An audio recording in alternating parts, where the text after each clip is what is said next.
satu-satunya pribadi yang bisa memudarkan cahaya Tuhan yang Tuhan tempatkan di dalam kehidupan orang percaya, itu adalah diri kita sendiri.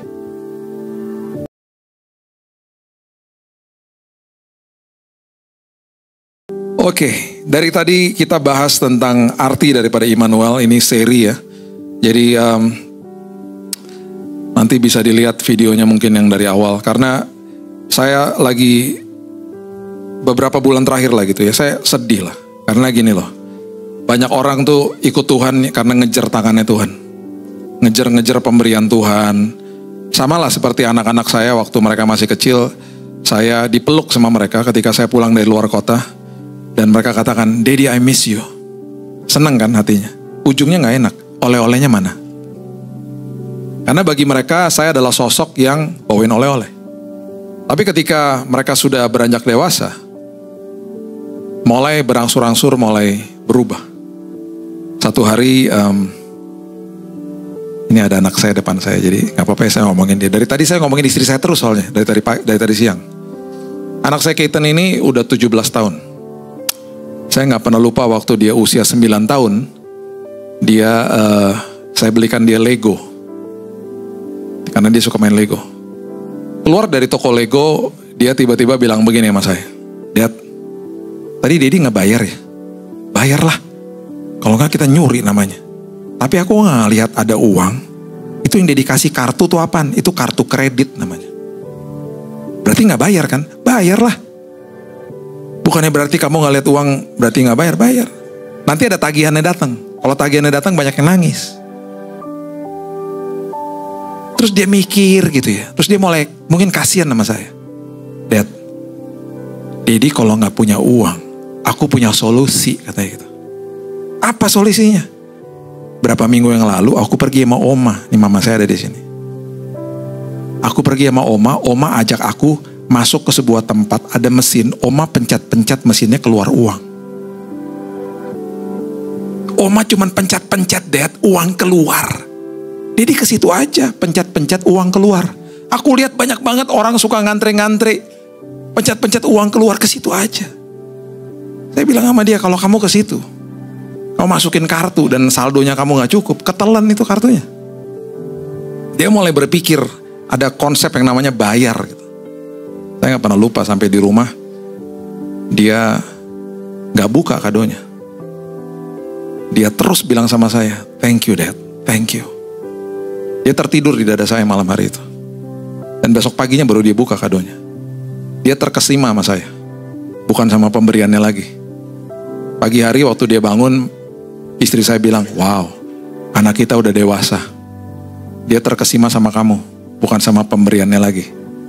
Anak kecil kalau dikasih kado, kabur sama kadonya. Seringkali kita mau disiplinkan mereka, kita bilang apa? "Bilang apa?" Mereka bilang terima kasih, tapi kita gak dilihat. Dia lihat kadonya. "Thank you Mami, thank you Daddy." Dia terkesima sama kadonya. Pertanyaannya hari ini, kita terkesima sama pemberian Tuhan atau sama Tuhannya? Karena orang yang beragama Kristen atau orang agama lah, beragama apapun, akan kejar-kejar pemberian daripada Tuhan yang dia sembah. Tapi orang Kristen itu adalah pengikut Kristus.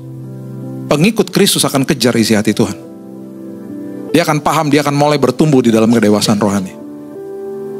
Nah, di dalam perjalanan penyertaan Tuhan, yang saya mau tekankan adalah, jangan kejar jawaban doa, kejar penyertaan Tuhannya.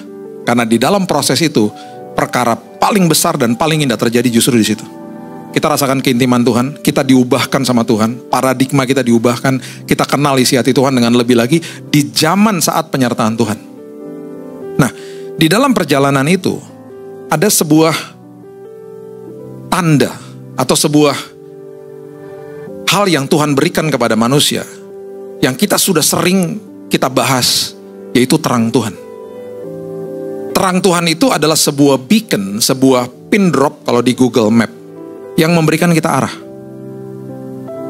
Makanya ketika kita membaca firman, firman itu adalah pelita bagi langkahmu. Dibukanya dengan sama itu.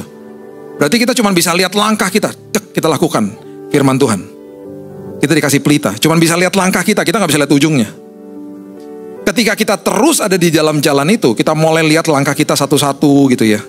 kita mulai dipimpin sama Tuhan, lambat laun ayat itu mengatakan terang bagi jalanmu. Akhirnya kita mulai dapat clarity gitu. Wow, ternyata gini ya, ternyata gini ya. Nah, semua kita, apapun terang yang ada di dalam sebuah ruangan yang gelap, pasti mata kita tertuju ke situ. Dan pasti kalau kita ada sebuah terang, kita senang. Semua di sini yang duduk di sini, pasti saya jamin, kalau rumah mati lampu, terus lampunya tiba-tiba nyala, pasti semua kita begini, yeay nyala, segitu. Benar gak? Gak ada satupun orang ketika lampunya nyala, PLN nyala lagi gitu ya, terus kita gini, ya kok nyala sih? Gak ada. Dan gak mungkin begitu. Karena kita senang ketika ada lampu. Dan yang sangat dahsyat adalah Alkitab mengatakan, justru ketika kita jaga terang itu yang ada di dalam kita, justru dari situ muncul yang namanya pengharapan. Perhatikan ini baik-baik. Satu-satunya pribadi yang bisa memudarkan cahaya Tuhan yang Tuhan tempatkan di dalam kehidupan orang percaya, itu adalah diri kita sendiri. Wow. Itu adalah diri kita sendiri. Oke, sebelum kita bahas itu, saya cuma mau kasih tahu aja. Dulu, sebelum orang menerima Yesus sebagai juru selamat, ada Roh Kudus di dalam dia. Selalu perjanjian lama mengatakan terang Tuhan terbit di atas manusia. Roh Kudus ada di atas manusia, dan itu insidental. Terkadang setelah itu ditinggalin manusianya. Hari ini kita diberikan materai. Ketika kita terima Yesus sebagai juru selamat, Roh Kudus tinggal di dalam kita. Itu terang yang Tuhan berikan di dalam kita. Dan itu harusnya kita paham. Makanya Alkitab katakan, hiduplah sebagai anak-anak terang. Jaga terangnya. Di zaman waktu Yesus lahir, ya kita buka ya Matius pasal yang kedua ya. Matius pasal yang kedua mengatakan begini. Sesudah Yesus dilahirkan di Bethlehem, ayat yang pertama, di tanah Yudea pada zaman Raja Herodes, datanglah orang-orang Majus dari timur ke Yerusalem. Mereka, kita sudah tahu, mereka lihat sebuah bintang. Nah, bintang ini sebuah terang Tuhan, sebuah panduan daripada Tuhan itu diberikan memang kepada mereka, dan letaknya pasti di luar manusia lah. Nah, sekarang perhatikan ini baik-baik. Di samping Yerusalem, nggak mungkin itu ada Edom, ada Aram di situ, nggak mungkin lah. Itu terlalu biadab bangsa-bangsa itu. Ditarik lebih dekat lagi itu Persia. Persia itu jaraknya 2000 kilo ke Yerusalem. Penempuhan jalan itu sekitar 2 bulan ke sana, ke Yerusalem. Jadi, nggak semudah itu mereka berangkat. Hari ini, kita kalau pergi ke Bandung misalnya, ini mertua saya tinggal di Bandung, kalau ke Bandung itu orang taruh mobil di stasiunnya Wus, pergi naik Wus, setengah jam nyampe Padalarang, 19 menit sampai ke Bonkawung. Semudah itu, orang banyak yang bahkan kuliner di hari-hari kerja ke Bandung. Mobil diparkir di stasiun Wus, pulang lagi, udah pulang. Sesederhana, semudah itu. Jalan tol di mana-mana. Kemarin saya pergi ke Madiun. Cari aja airport terdekat. Oh, Solo ya ternyata ya. Oh, ternyata 1 jam 15 menit ya ke sana ya. Mudah banget gitu. Nyampe Solo, dijemput 1,5 jam, 1 jam 15 menit, nyampe Madiun. Tol to tol. Orang sekarang mau staycation atau misalnya mau pergi liburan lah misalnya. Ada long weekend gitu ya. Ngajak teman-temannya ke Bali. Gampang banget. Buka aja Traveloka. Ada tiket murah yuk, rame-rame pergi yuk. Yuk. Pergi minggu depan. Orang Majus nggak mungkin ngomong sama temennya gini, Yerusalem yuk. Di mana tuh? 2000 kilo dari sini. Sekitar 2 bulan. Lucu juga ya. Yuk. Nggak mungkin. Nggak ada kereta cepat, nggak ada tol, nggak ada pesawat, nggak ada apa-apa. Mereka trailblazing namanya. Naik kuda, onta, dan keledai. Dan orang Majus, para ketua drama, bertobatlah Anda. Karena orang Majus nggak pernah disebut 3. Orang Majus hadiahnya 3. Saya mau kasih tahu ya sama kita. Dari timur, waktu mereka datang, mereka dikasih panduan yaitu terang. Dan bukan hanya itu saja, saya percaya ada sebuah terang Tuhan yang ada dalam hidup mereka, sehingga mereka mendapatkan perjumpaan dengan Tuhan, sehingga mereka punya dorongan untuk pergi. Bahkan sebelum mereka pergi, mereka membawa hadiahnya itu sangat detail untuk Yesus. Emas, kemenyan, dan mur. Emas oke lah ya, dipakai sama mereka untuk pergi ke Mesir ketika mereka saat itu dalam kondisi yang cukup miskin. kemenyan, mur. Sekarang contohnya gini, kita punya temen. Lu tahu gak sih itu baru melahirkan? Oh iya, baru punya anak ya? Iya. Yuk kesana yuk. Lu kasih kado apa? Gue kasih botol susu lucu kali ya buat anaknya ya. Lu kasih apa? Gue sterilizer deh. Lu apa? Gue kasih pampers kali ya buat anaknya ntar ya. Lu apa? Gue kemenyan deh. Hah? Kemenyan? Lu sakit jiwa ya? Yang lebih gila lagi, gue kasih mur deh. Mur tuh apa tau gak? Balsem buat orang mati. Yang kita kenal hari ini, formalin. Apa gak tersinggung tuh orang tuanya? Kemenyan itu adalah minyak yang dipakai sama imam besar di perjanjian lama. Itu adalah lambang karena Yesus akan jadi imam besar bagi kita, mati sekali untuk selamanya, menebus dosa kita. Kemenyan. Mur itu balsemnya orang mati, dipakai sama Simon orang Kirene dan Nikodemus ketika mereka melumuri tubuh Yesus dengan mur. Hadiahnya aja detail, menggambarkan siapa dia. Itu kalau nggak panduan Tuhan nggak mungkin. Perjalanan Majus sampai kepada hadiahnya detail. Dan orang Majus nggak pernah tahu bahwa mereka harus ke Bethlehem. Nggak pernah tahu, buktinya ada kok di Matius 2. Mereka cuma dikasih tahu arahnya Yerusalem. Dan ada kemungkinan besar mereka ketika bicara sama temannya juga dapat pewahyuan yang sama. Sehingga terjadi kesepakatan mereka berangkat. Dan sejarah mencatat, satu Majus kalau berangkat, itu paling tidak rombongannya 40 orang. Logistik nightmare. Mereka harus bawa makanan untuk ternak, makanan untuk mereka. Ya, belum lagi tendanya. Bahkan ketika Alkitab mengatakan mereka memberikan pemberian itu karung bahasa aslinya. Jadi karung penuh dengan emas, penuh dengan kemenyan, penuh dengan mur. Dan waktu mereka berangkat ke sana, Alkitab mencatat mereka cuma tahu istana Herodes. Dan waktu mereka sampai di istana Herodes, Matius pasal yang kedua, ayat yang kedua mengatakan begini. Dan mereka bertanya-tanya, di manakah dia, raja orang Yahudi yang baru dilahirkan itu? Kami telah melihat bintangnya di timur. Kami dipimpin sama terang itu. Kami datang untuk menyembah dia. Bapak Ibu, Herodes ini orang jahat. Herodes Agung tuh jahatnya luar biasa. Dan sakit jiwa. Anaknya 2 dibunuh, istrinya dibunuh karena mengancam kedudukan dia. Herodes Agung, dia menawan laki-laki pria Yerusalem. Dan dia katakan ini, dia membuat dekrit kepada pasukannya. Dia katakan begini, kalau saya mati, bunuh mereka. Supaya terdengar tangisan di Yerusalem, seolah-olah orang menangisi kematian dia. Sakit jiwa dia. Dan dia adalah orang Idumea, dia diangkat untuk menjadi raja Yahudi oleh penjajah Romawi. Jadi ketika ada orang datang, saya mau mencari raja orang Yahudi yang baru lahir, terusiklah dia. Orang yang sangat insecure. Makanya dia tanya kepada keluarganya pastinya, emang ada keluarga kita yang nanti akan menggantikan saya yang baru lahir? Ya nggak ada lah. Dia tanya sama rakyat Yerusalem, nggak ada yang tahu juga. Makanya ayat 3 mengatakan, ketika Raja Herodes mendengar hal itu, terkejutlah ia beserta seluruh Yerusalem. Ini yang saya dari tadi siang saya katakan, Tuhan selalu mempersiapkan orang yang tepat, bahkan bisa menggunakan orang jahat pun untuk membawa kebaikan dalam hidup kita. Herodes itu jahat. 120 rombongan ketika berangkat. Ya. By the way, ketua drama kalau sampai orang Majusnya 3, berarti harus taruh 120 orang di atas ini. 2 tahun lalu saya kasih tahu ini fakta kepada beberapa gereja, pagelaran Majus dibatalkan. Mereka bilang gini, Pak, 3 Majus aja bajunya mahal. Kalau 120 tekor kas gereja, Pak. Jahitin bajunya Majus banyak amat gitu. Itu 120 rombongan ketika mereka tiba di sana. Sampai di tempatnya Herodes. Ketika Herodes terkejut dan gak ada yang bisa kasih jawaban, itu mereka terancam untuk pulang.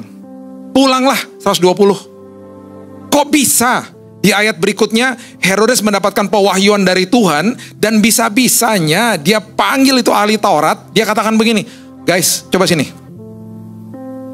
Dia katakan, buka tuh kitab gulungan kitab nabi-nabi. Cariin saya, ada gak nubuatan yang mengacu kepada hari ini yang mengatakan bahwa ada seorang bayi baru lahir, cikal bakal akan jadi raja Yahudi. Itu sebabnya ayat 4 dikatakan, maka dikumpulkan semua imam kepala ahli Taurat bangsa Yahudi, diminta keterangan dari mereka di mana Mesias akan dilahirkan. Bisa bayangin gak 120 nungguin ahli Taurat di dalam ruangan bukain gulungan kitab, mereka apa nggak deg-degan tuh? Dikasih singkong, dikasih teh panas, mereka pasti tolak. Udah gue nervous, udah ntar aja deh makannya. Tiba-tiba ahli Taurat ketemu gulungan kitab yang ditulis di Mika pasal yang kelima ayat yang kedua. Dan itu ada di Alkitab kita. Dan mereka keluar dari ruangan itu dan mereka pastinya teriak. Mereka katakan ayat yang kelima, bos, ketemu bos. Di mana? Di Bethlehem. Jaraknya cuma 9 kilo dari situ. Di Bethlehem, di tanah Yudea, karena demikian ada tertulis dalam kitab Nabi. Nabi siapa? Nabi Mika. Dan dia bacakan, engkau Bethlehem, tanah Yehuda, engkau sekali-kali bukanlah yang terkecil di antara mereka yang memerintah Yehuda, karena daripadamu akan bangkit seorang pemimpin, akan mengembalakan umatku Israel. Itu apa gak jingkrak-jingkrak tuh rombongan itu? Mereka dipertemukan sama Herodes untuk dibawa kepada tujuan yang tepat. Dan ayat 11 mengatakan, mereka sampai ke dalam rumah itu. Maka masuklah mereka ke dalam rumah itu dan melihat anak itu bersama dengan Maria. Lalu sujud menyembah dia. Mereka membuka tempat harta bendanya. Ini karung loh. Dan mempersembahkan persembahan kepadanya emas, kemenyan, dan mur. Ketua drama, sekali lagi bertobatlah Anda. Orang Majus tidak pernah pergi ke palungan. Orang Majus perginya ke rumah. Yesusnya bukan bayi lagi, udah jadi anak. Yusufnya gak disebut. Mungkin lagi gojek hari itu dia.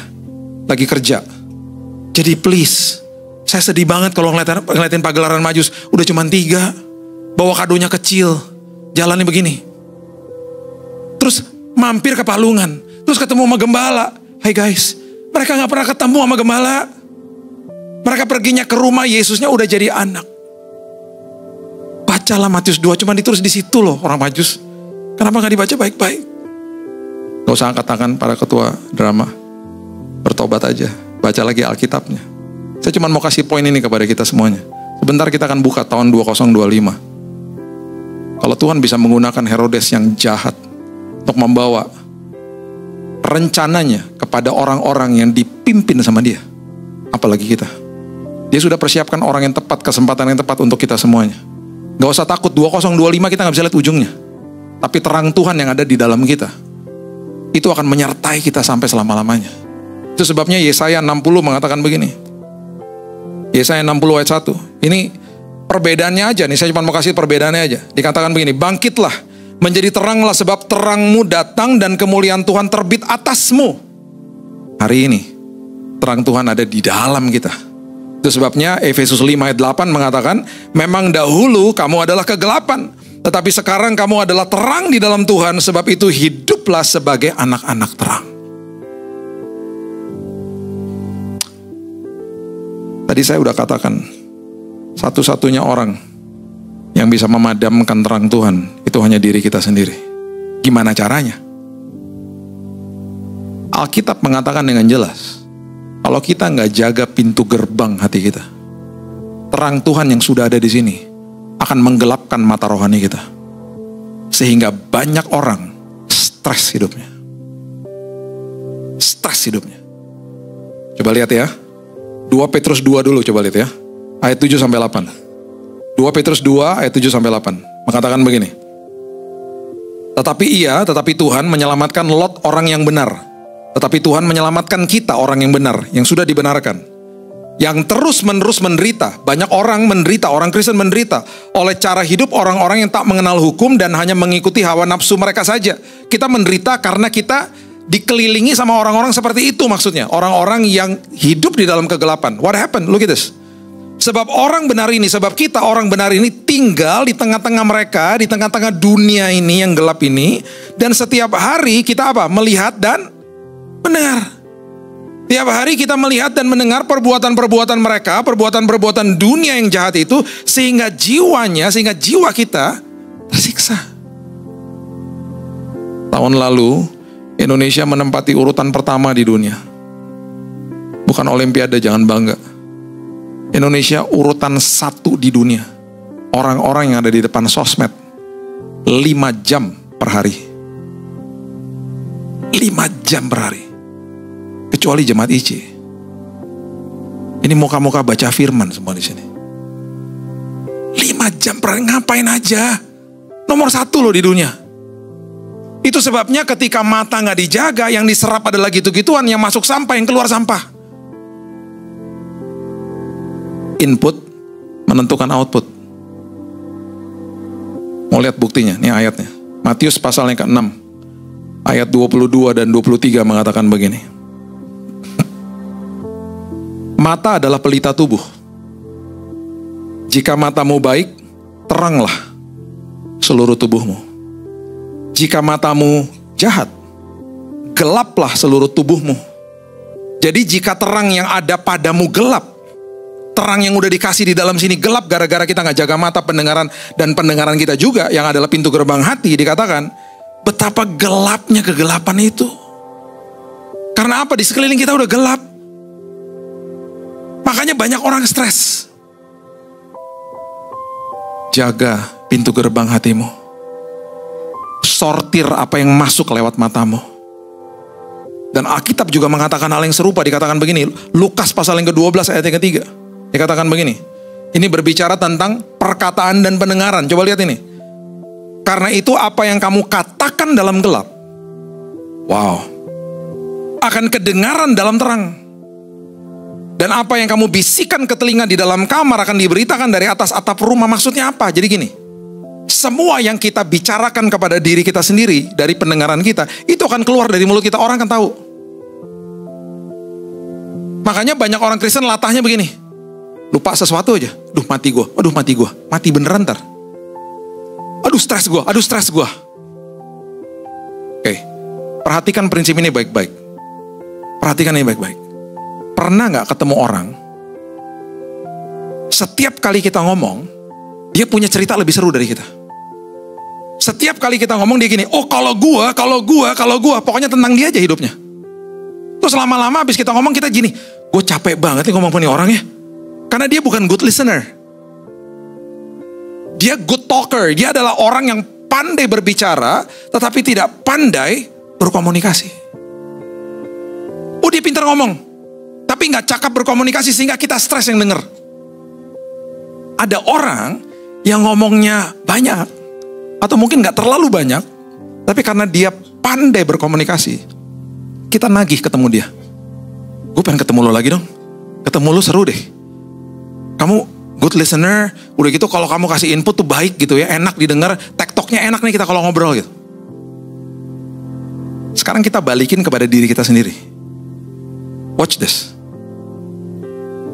Banyak di antara manusia yang sering kali dalam hidupnya mengeluarkan kata-kata yang tidak mengandung ucapan syukur. Keluhanlah, cemoohlah, kata-kata yang nyebelin bahkan gitu ya, komplain sama Tuhan lah. Aduh ini gimana sih? Makanya di Matius 6 ayat 31 dikatakan begini, janganlah kamu khawatir. Yesus loh yang ngomong.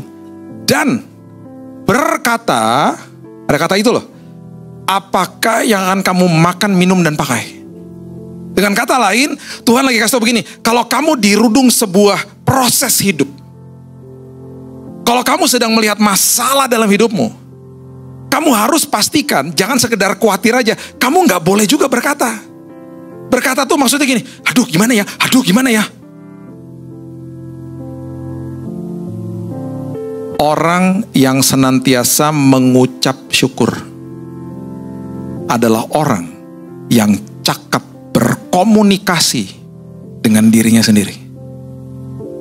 Contoh ya, keadaan sulit nih, terus dia bilang begini, gak apa-apa, Tuhan baik, Tuhan pasti nanti sudah merancangkan sesuatu yang indah bagi saya. Waktu dia ngomong dia nangis, karena dia gak lihat, tapi tanpa dia sadari, dia sedang berkomunikasi dengan dirinya, dengan jiwanya, sehingga jiwanya dipuaskan. Ucap syukur soalnya. Apa-apa, Tuhan baik. Lu lagi masalah ya? Ya, berat sih. Tapi Tuhan baik bro.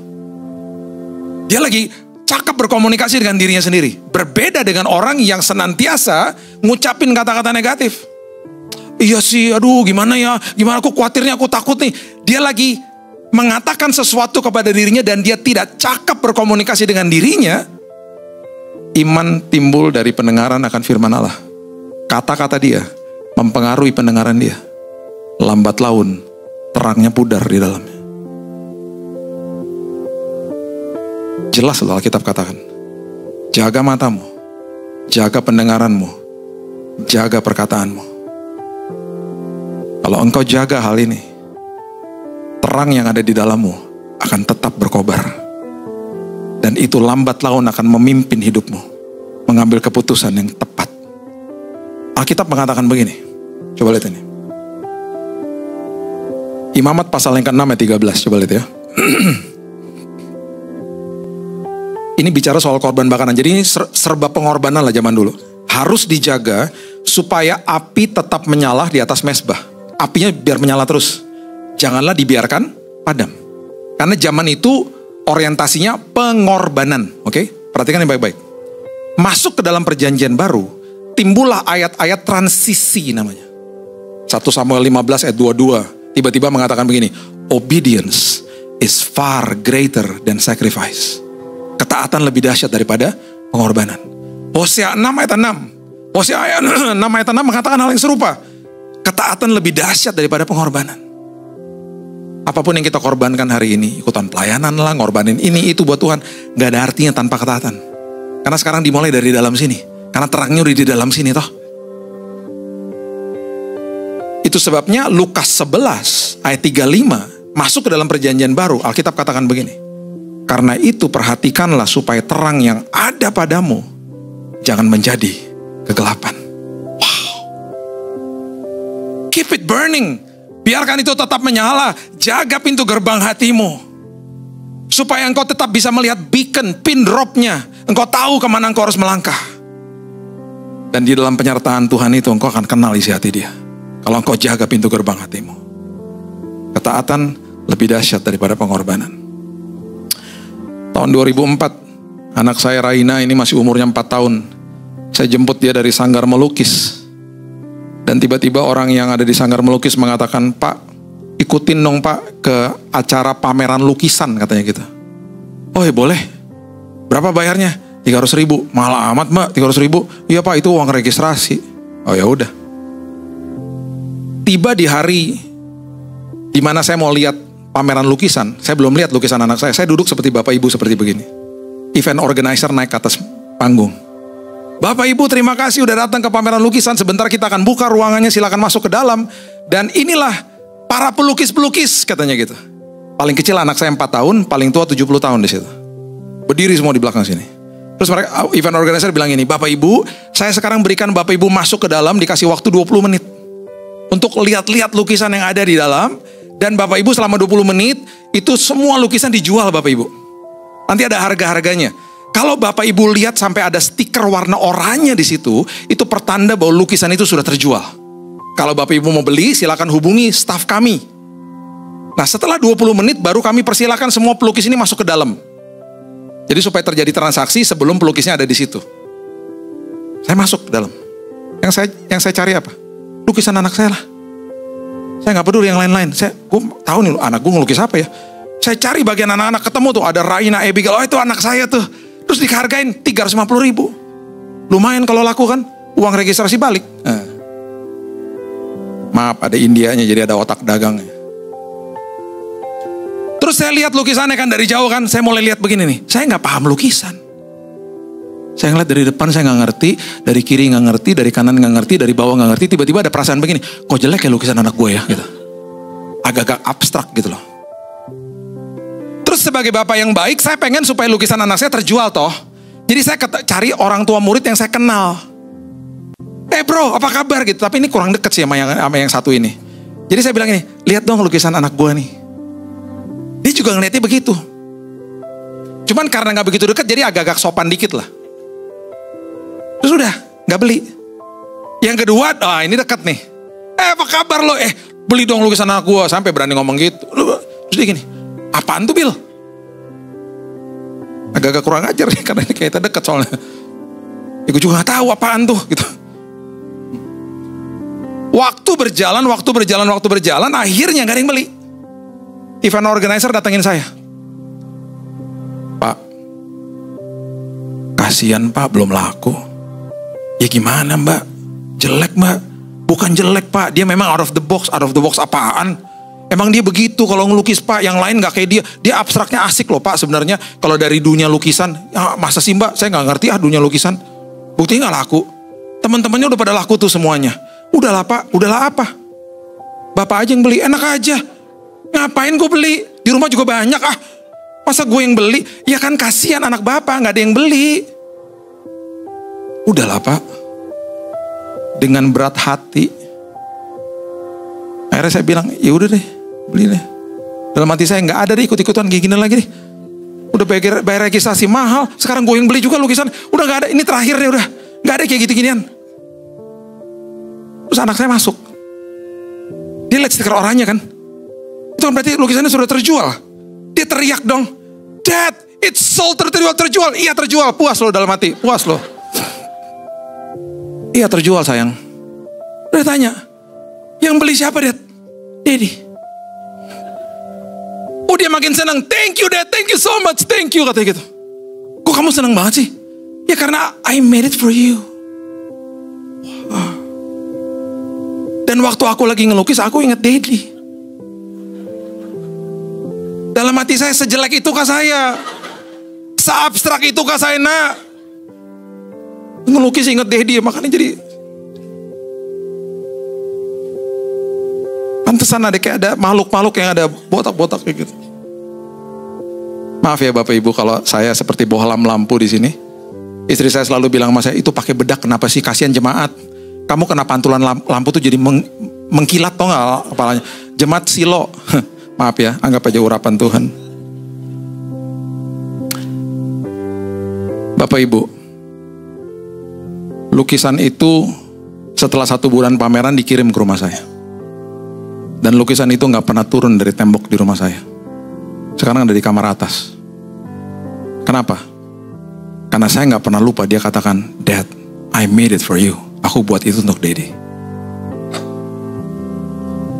Setelah berjalan sekian waktu, saya pernah ada doa di kamar adiknya, mesbah keluarga. Saya keluar, itu lukisan ada di situ. Dan waktu saya keluar, saya lihat lukisan, pendirian saya tetap sama setelah bertahun-tahun. Jelek. Gak berubah. Tapi sampai kapanpun, itu lukisan tidak akan pernah saya turunkan.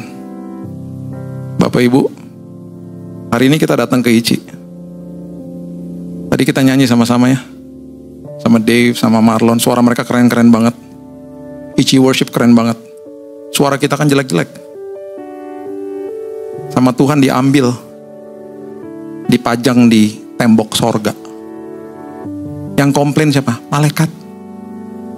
Itu jemaat ICI suaranya jelek-jelek kenapa dipajang? Gitu. Tuhan bilang ini, saya gak peduli sama kualitas suaranya. Mereka datang, mereka nyanyi dengan ketaatan hati mereka. Itu sebabnya saya pajang. Karena ketaatan lebih dahsyat daripada pengorbanan. Itu sebabnya terangnya mereka gak padam. Karena mereka lakukan dari dalam sini. Jaga pintu gerbang hatimu. Segelap apapun di dunia, tidak ada satupun dan tidak ada apapun di dunia ini yang sanggup mengalahkan terang Tuhan. Saya tutup dengan ini ya. Coba lihat Kisah Rasul pasal yang kedua. Kisah Rasul pasal yang kedua, ayatnya yang ke-47. Coba lihat ya. Saya cuma mau kasih bukti ini sama kita, kita tutup. Kisah Rasul 2 ayat 47. Mereka disukai semua orang. Siapa mereka? Jemaat mula-mula. Tiap-tiap hari Tuhan menambah jumlah mereka dengan orang yang diselamatkan tiap hari loh. Jumlah mereka yang diselamatkan tiap hari. Jumlah mereka bertambah ribuan. Oke? Apa sih yang mereka lakukan? Tanpa kita sadari. Kemarin pas COVID. Kita sama Tuhan digiring kembali ke dalam fungsi gereja mula-mula. Dan kita gak sadar. Look at this. Ini diadopsi loh sama Undang-Undang Uni Soviet tahun 39. Karena mereka suka, mereka kan negara sosialis, negara komunis. Diambil unsur Tuhan, elemen Tuhannya dihilangkan. Karena mereka suka apa yang dilakukan, ada 5 pilar yang dilakukan dengan jemaat mula-mula. Cepat aja. Kisah Rasul pasal yang kedua, ayatnya yang ke-42. Perhatikan ini. Zaman COVID ya. Semua lockdown toh. Apa yang terjadi? Look at this. Kisah Rasul 2 ayat 42. Mereka bertekun dalam pengajaran rasul-rasul. Pilar yang pertama. Waktu zaman COVID, tiba-tiba semua khotbah diupload ke sosial media. Betul gak? Tiba-tiba gereja borderless, semua orang bisa nonton khotbah dari mana aja. Satu terjadi. Kedua, coba lihat. Dan mereka ada di dalam persekutuan, tanpa kita sadari kita masuk ke dalam persekutuan. Keluarga demi keluarga. Yang ketiga, mereka berkumpul untuk memecahkan roti. Saya cek sama staf kami di Immanuel, toko buku Immanuel. Barang yang paling laku selama COVID, penjualan online apa? Perjamuan kudus. Semua orang perjamuan kudus. Wow. Yang keempat, mereka berdoa. Waktu zaman COVID, semua ketakutan. Semua berdoa. Karena ketakutan. Tetaplah berdoa, amin. Dan yang kelima, ayat 44 dan 45. Semua orang telah menjadi percaya, tetap bersatu, segala kepunyaan mereka adalah kepunyaan bersama. Selalu ada dari mereka yang menjual harta miliknya, membagi-bagikannya kepada semua orang, sesuai dengan keperluan masing-masing. Yang kelima, empati. Saling membantu. Di bulan April 2020, ingat gak waktu zaman COVID awal, orang pada gak berani naik ojek online, ingat? Ojek online terkapar di pinggir jalan, gak punya makan, gak punya penghasilan. Saya gak pernah lupa, saya sama adik saya masukin ke grup WhatsApp, guys bantuin mereka yuk, terkumpul dana, kita kasih ke sebuah warung dekat rumah, kita taruh pelang besar di situ, supir ojek online boleh makan gratis. Mereka makan siang, mereka makan malam gratis. 1 bulan April itu kita berhasil memberikan makan 1.000 supir ojol. Gara-gara apa? Teman-teman ngumpulin duit. Dan banyak lagi teman-teman yang lain yang kasih makanan, kasih snack kepada penjaga-penjaga yang ada di Wisma Atlet. Bukan kita aja, banyak lah. Orang gak lagi nunggu departemen misi gereja. Mereka gerak satu-satu. Tanpa kita sadari, kita masuk ke dalam fungsi daripada gereja mula-mula. Tanpa kita sadari loh. Kalau Bapak Ibu lihat ini, pasti 1, 2, 3, 4 udah kita lakukan tanpa kita sadari. Dan apa yang terjadi? Dulu mereka setiap hari ribuan ditambahkan jumlahnya. Kami cek dari yayasan kami, yayasan beberapa yayasan yang lain. Ribuan orang terima Yesus selagi COVID. Ribuan. Dan sampai hari ini, dampaknya masih berlangsung. Istri saya masih kumpulin data-data dari laporan pendeta-pendeta yang ada di daerah. Sampai hari ini. Ketika iblis lempar buah apel, kalau kena benjol tuh, ditangkap sama Tuhan. Dijadikan jus apel. Sesuatu yang diperuntukkan buruk sama iblis, selalu Tuhan membawa kebaikan daripadanya. Apapun yang kita hadapi di 2025, Tuhan akan membawa kebaikan bagi setiap kita. Dan lihat, terang Tuhan, gak ada yang bisa ngalahin. Simpan terang itu, jaga pintu gerbang hatimu, supaya terang itu gak padam. Dan lihat, perkara besar menanti bagi kita. Jangan padamkan terang itu, jaga pintu gerbang hatimu, nikmati penyertaan Tuhan. Berikan tepuk tangan kita untuk Tuhan kita. Terima kasih Bapak yang baik, kami mengucap syukur buat hari ini. Terima kasih buat kedatangan-Mu ke dunia ini ya Tuhan. Terima kasih buat kado yang terindah. Terima kasih buat terang-Mu. Terima kasih bahwa hari ini kami hidup sebagai anak-anak terang. Dan terima kasih buat pernyataan firman Tuhan, kami harus jaga pintu gerbang hati kami. Kami harus jaga mata telinga kami, pendengaran kami, perkataan kami Tuhan. Supaya terang itu tidak padam. Supaya apapun yang Tuhan sedang pandu kami mengerti jalan-Mu. Dan selama proses ini berjalan Tuhan, ajari kami supaya kami menikmati penyertaan Tuhan. Penyertaan Tuhan itu indah. Penyertaan Tuhan itu kesempatan. Kesempatan kami makin dekat. Kesempatan kami makin intim, dan itu kesempatan kami berubah. Kami gak mau Tuhan kejar-kejar jawaban doa lagi. Kami mau kejar penyertaan Tuhannya, itu yang paling penting. Karena jawaban doa Tuhan sudah siapkan yang terindah. Tuhan sudah siapkan dengan waktunya Tuhan. Kami percaya sama waktu-Mu. Waktu-Mu itu pasti tepat buat kami.